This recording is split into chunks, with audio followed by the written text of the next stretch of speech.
जो मुस्कुरा रहा है उसे दर्द ने पाला होगा, जो चल रहा है उसके पाँव में छाला होगा। बिना संघर्ष के इंसान चमक नहीं सकता, जो जलेगा उसी दिए में उजाला होगा। मेरे प्यारे बच्चों, मैं संदीप फिर से हाजिर हूँ आपके सामने लेकर। आज बायोलॉजी एक मोस्ट इम्पोर्टेंट क्वेश्चन पढ़ने वाले हैं। तो बायोलॉजी एक एग्ज़ाम की दृष्टि से बहुत ही महत्वपूर्ण सब्जेक्ट बन चुका है। तो बायोलॉजी के कम से कम ज़्यादा भी नहीं 50% क्वेश्चन जो पूछे जाते हैं वो साइंस के अंतर्गत पूछे जाते हैं। अगर साइंस का पार्ट आता है तो साइंस के पार्ट में से लगभग 50% क्वेश्चन आपके बायो से होते हैं। यदि आप UPSI, यूपी लेखपाल और UP jail warder exam fireman वाले की तैयारी कर रहे हैं तो दोस्तों ये टेस्ट आपके लिए बहुत इंपॉर्टेंट होने वाला है। और आज से बायोलॉजी की रेगुलर आपको वीडियो मिलेंगे और मोस्ट इंपॉर्टेंट क्वेश्चन होंगे। तो आइए दोस्तों शुरुआत करते हैं टेस्ट की बिना देरी किए हुए। और हाँ, एक बात और ध्यान दीजिए दोस्तों, मेरा उद्देश्य जो होगा वो आपको रटवाना नहीं होगा, क्योंकि क्वेश्चन आपको रटना नहीं है, क्वेश्चन समझना है। ठीक है, आइए शुरू करते हैं। पहला प्रश्न आपके सामने स्क्रीन पर है। आनुवांशिक गुणों के वाहक किसे कहा जाता है? वसा, कार्बोहाइड्रेट, प्रोटीन या DNA? तो दोस्तों यहाँ पर आंसर होने वाला है आनुवांशिक गुणों के वाहक जो कहलाते हैं वो DNA कहलाते हैं। अब बात आती है प्रोटीन के बारे में भी जान लीजिए। सबसे ज़्यादा प्रोटीन इस चीज़ में पाया जाता है, सोयाबीन में पाया जाता है। प्रोटीन की खोज जे बर्जीलियस ने की थी।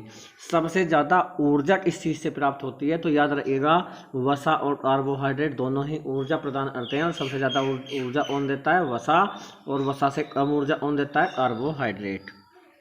यहाँ पर पूछ रहा था आनुवांशिक गुणों के वाहक, आंसर होगा आपका DNA। प्रश्न नंबर 2 आपके सामने से इन पर आ गया। इससे अधिक ऊर्जा प्राप्त होती है। तो मेरे प्यारे बच्चों, कमेंट बॉक्स में ज़रूर बताइएगा आप कमेंट करके कि आप कौन से प्रश्न का क्या आंसर दे रहे हैं। ठीक है, जो जितना आप ज़्यादा से ज़्यादा लिखेंगे उतना ही आपका माइंड ज़्यादा काम करेगा। तो सबसे अधिक ऊर्जा किस चीज़ से प्राप्त होती है? हमने अभी आपसे बताया था, ऊर्जा प्रदान करने वाले केवल 2 ही पदार्थ हैं हमारे शरीर के अंतर्गत, एक कार्बोहाइड्रेट और दूसरा है वसा। तो ये पूछ रहा सबसे अधिक, ये अधिक पूछ रहा अधिक ऊर्जा, तो यहाँ पर आंसर होगा ऑप्शन डी यानी कि वसा। कम ऊर्जा किससे प्राप्त होती है? कम ऊर्जा कार्बोहाइड्रेट से प्राप्त होती है। अगर यही प्रश्न उल्टा घुमाकर पूछ लिया जाए कि किससे जल्दी ऊर्जा प्राप्त होती है, शीघ्र ऊर्जा प्राप्त होती है, तब आपको कार्बोहाइड्रेट देना होगा। ये जल्दी ऊर्जा देता है हमारे शरीर को। हमारे शरीर की वृद्धि और विकास करने के लिए क्या चीज़ आवश्यक होती है? प्रोटीन।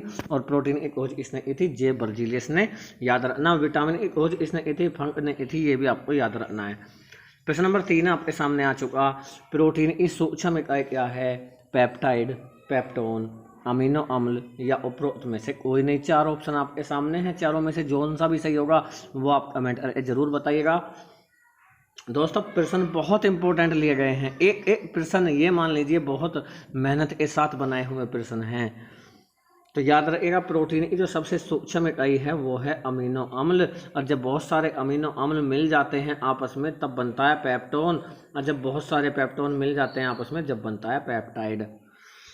ये आपको याद रखना। अमीनो अम्ल से पेप्टोन बनेगा, याद रखना है, अमीनो अम्ल से पेप्टोन बनेगा, पेप्टोन से पेप्टाइड बनेगा। तो प्रोटीन की सबसे सूक्ष्म इकाई क्या है? अमीनो अम्ल। प्रश्न नंबर 4 आपके सामने। खिलाड़ी ज़्यादा ऊर्जा प्राप्त करने के लिए किस चीज़ का प्रयोग करता है? क्या चीज़ ग्रहण करता है? किस चीज़ का इंजेक्शन लेता है? तो आप बता सकते हैं हार्मोन, एंजाइम, प्रोटीन या वसा। तो आपको याद रखना है, खिलाड़ी ज़्यादा ऊर्जा प्राप्त करने के लिए हार्मोन का इस्तेमाल करता है। किस चीज़ का? हार्मोन। वो एक तरह का हार्मोन होता है, स्टेरॉयड। याद रखना आपको, स्टेरॉयड हार्मोन होता है एक प्रकार का जिसका प्रयोग खिलाड़ी ज़्यादा ऊर्जा के लिए करता है। ठीक है, ये भी याद रखना है आपको। एंजाइम हमारे पाचन क्रिया में सहायता करते हैं। प्रोटीन की खोज जे बर्जीलियस ने की थी। सबसे ज़्यादा प्रोटीन सोयाबीन में पाया जाता है, लगभग 70%। ये भी याद रखना है, सबसे ज़्यादा ऊर्जा हमारे शरीर को किससे मिलती है? वसा से मिलती है, 9.3 किलो कैलोरी। ये भी आपको याद रखना है, 9.3 किलो कैलोरी सबसे ज़्यादा ऊर्जा। प्रश्न नंबर 5, वाडा का मुख्यालय क्या है? दोस्तों ये वाडा क्या है? वाडा को समझ लीजिए, वर्ल्ड एंटी ड्रोपिंग एजेंसी। यानी अभी बताया था आपको, खिलाड़ी ज़्यादा ऊर्जा प्राप्त करने के लिए इस चीज़ का प्रयोग करता है, हार्मोन का प्रयोग करता है।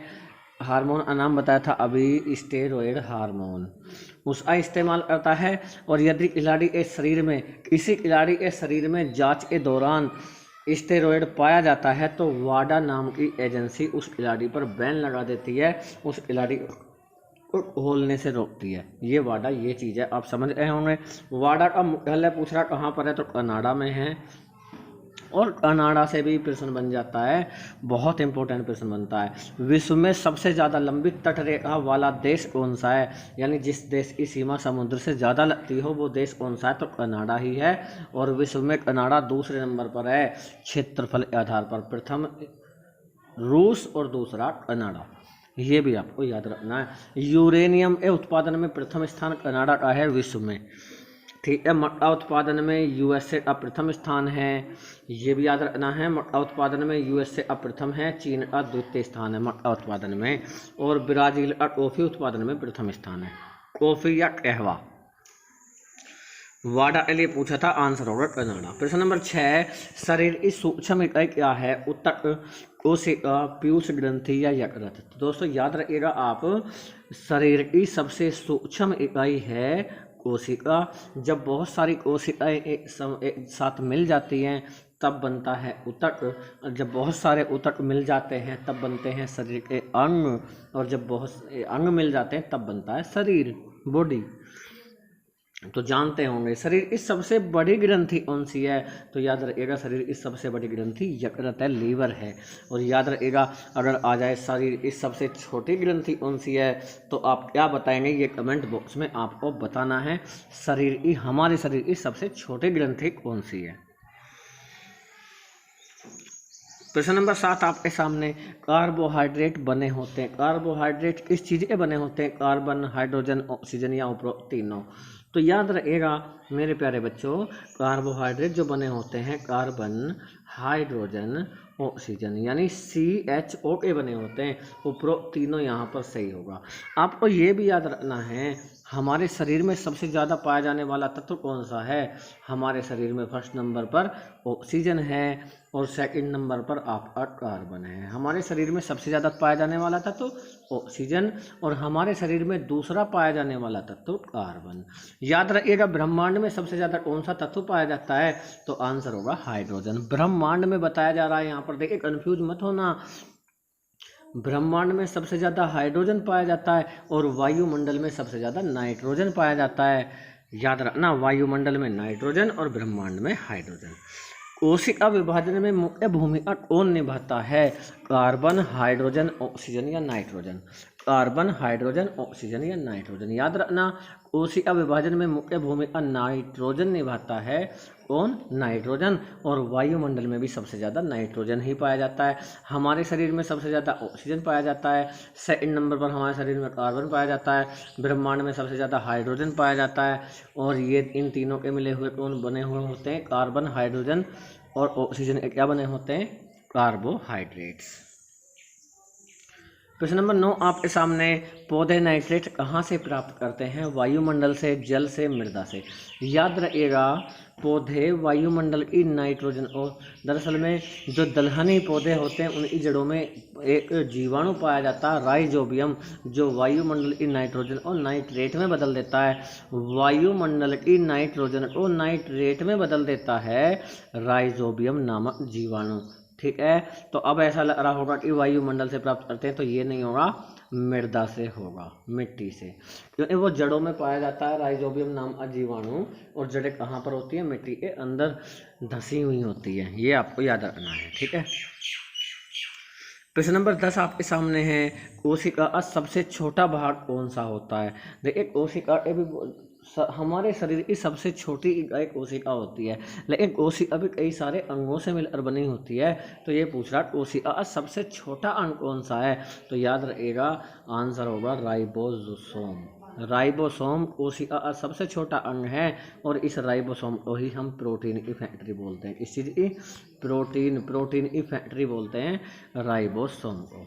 हमारे जो कोशिका होती है, कोशिका का सबसे बड़ा अंग कौन सा है? तो कोशिका का सबसे बड़ा अंग है माइटोकॉन्ड्रिया, और इसे शरीर का पावर हाउस कहते हैं। कोशिका का पावर हाउस, यानी कोशिका जो होती है उसके लिए भी भोजन की आवश्यकता होती है, ऊर्जा की जरूरत होती है, तो वो कहाँ पर निर्माण होगा? माइटोकॉन्ड्रिया में। और ये जो केंद्र दिया हुआ है ऑप्शन सी, इसे कोशिका का मस्तिष्क कहा जाता है, माइंड ऑफ सेल्स, याद रखिएगा, ब्रेन ऑफ सेल्स इसे आ जाता है केंद्र को। केंद्र की खोज किसने की थी? ये बहुत इंपॉर्टेंट प्रश्न है, तो याद रखिएगा, केंद्र की खोज रॉबर्ट ब्राउन ने की थी। प्रश्न नंबर 11 आपके सामने है, गुणसूत्र की सूक्ष्म इकाई क्या है? गुणसूत्र, हमारे शरीर में गुणसूत्र जो एक पीढ़ी से दूसरे पीढ़ी तक पहुंचाते हैं, आनुवांशिक गुणों को पहुंचाते हैं। तो गुणसूत्र एक कितने जोड़े होते हैं? पहले तो यही प्रश्न बन जाता है। तो हमारे शरीर में गुणसूत्र याद रखना 23 जोड़े होते हैं, 23 जोड़े। अगर जोड़े पूछे 23, अगर संख्या में पूछे संख्या में गुणसूत्रों इस संख्या कितनी है, तो जब बताएंगे 46, इस 23 को आप डबल कर देंगे, ठीक है, 46 जोड़े 23।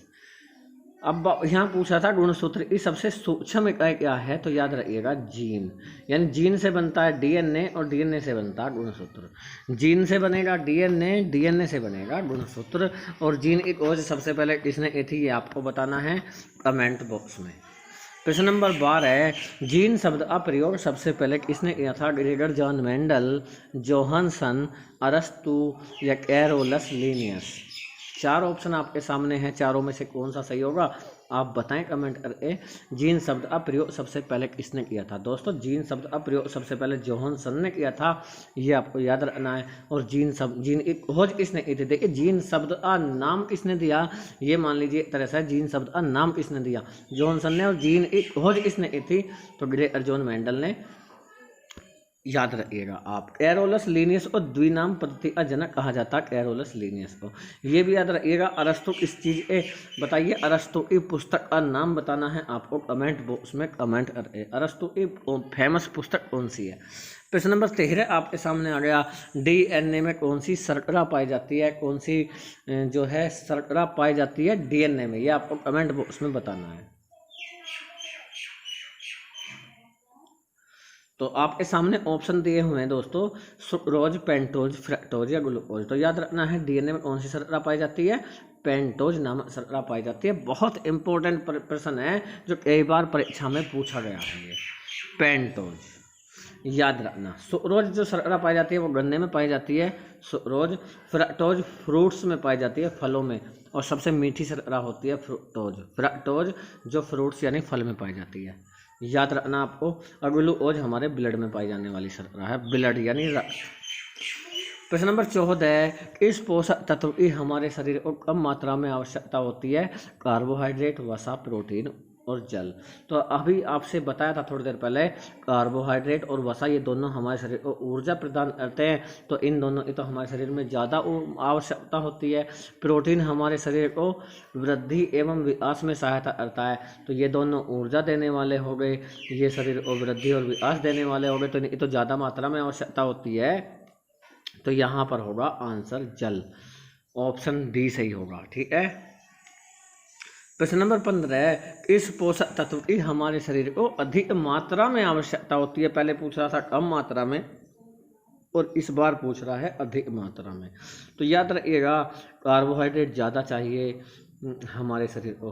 क्या पूछ रहा है, इस पोषक तत्व की हमारे शरीर को अधिक मात्रा में आवश्यकता होती है? हाँ जी, कार्बोहाइड्रेट की अधिक मात्रा में आवश्यकता होती है, क्योंकि ये हमारे शरीर को ऊर्जा प्रदान करता है। याद रखना विटामिन, खनिज और जल इनकी हमारे शरीर को कम मात्रा में आवश्यकता होती है, तो यहाँ पर ऑप्शन होगा डी सही, ठीक है। प्रश्न नंबर 15 ऑप्शन होगा डी। तो दोस्तों आज का टेस्ट आपको कैसा लगा कमेंट बॉक्स में ज़रूर बताइएगा, और यदि आप पहली बार हमारे चैनल पर आए सब्सक्राइब करके बेल आइकन जरूर दबाइएगा, ताकि आपको आने वाले सभी वीडियो के नोटिफिकेशन मिल जाएँ। दोस्तों मेहनत करते रहिएगा, बिना मेहनत के याद रखिएगा बहुत हार्ड पड़ेगा आपको पेपर निकालना, क्योंकि इतना टाइम परीक्षा का नहीं है, ठीक है। मिलते हैं नेक्स्ट वीडियो में, अपना ख्याल रखिएगा। जय हिंद दोस्तों।